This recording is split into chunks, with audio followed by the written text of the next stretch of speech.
31ને લઈને અરવલ્લી પોલીસ એક્શનમાં આવી છે। ગુજરાત રાજસ્થાનને જોડતી 10 ચેકપોસ્ટ પર સઘન ચેકિંગ કરવામાં આવી રહ્યું છે। શામળાજીની રતનપુર બોર્ડર પર કડક વાહન ચેકિંગ થઈ રહ્યું છે। 4 ડીવાયએસપી 19 પીએસઆઈ સહિત 761નો પોલીસ કાફલો તૈનાત થયો છે। જિલ્લામાં 48 નાકા પોઈન્ટ ઉભા કરી રાઉન્ડ ધ ક્લોક તપાસ ચાલી રહી છે।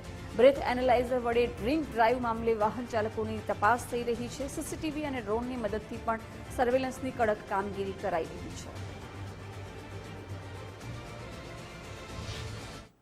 આગામી 31 ડિસેમ્બર ની ઉજવણી અનુસંધાને અરવલ્લી જિલ્લામાં કાયદો અને વ્યવસ્થાની પરિસ્થિતિ જળવાઈ રહે તે સારું અરવલ્લી જિલ્લા જે છે રાજસ્થાનની બોર્ડરને અડીને આવેલો હોય અસામાજિક તત્વો દ્વારા પ્રોહિબિશન તથા નશીલા પદાર્થોની હેરાફેરી કરતા ઇસમોને અંકુશમાં લેવા તથા તે અનુસંધાને પરિણામલક્ષી કાર્યવાહી કરવા માટે જરૂરી સૂચનાઓ આપવામાં આવેલ છે।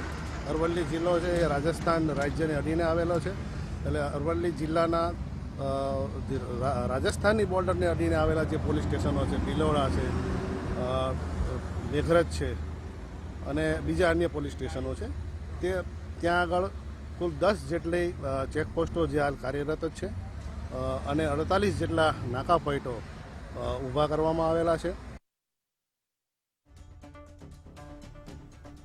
તો સીસીટીવી અને ડ્રોનની મદદ પણ લેવામાં આવી રહી છે અને સર્વેલન્સની કડક કામગીરી કરાઈ રહી છે।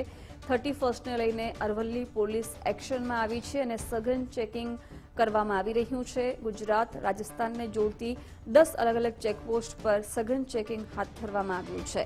શામળાજીની રતનપુર બોર્ડર પર કડક રીતે વાહન ચેકિંગ કરવામાં આવી રહ્યું છે। 31ને ધ્યાનમાં રાખતા આ સઘન ચેકિંગ ચાલી રહ્યું છે। 4 જેટલી ડીવાયએસપી 19 પીએસઆઈ સહિત 761 પોલીસનો કાફલો તૈનાત કરવામાં આવ્યો છે। જિલ્લામાં 48 નાકા પોઈન્ટ ઉભા કરી રાઉન્ડ ધ ક્લોક તપાસ થઈ રહી છે।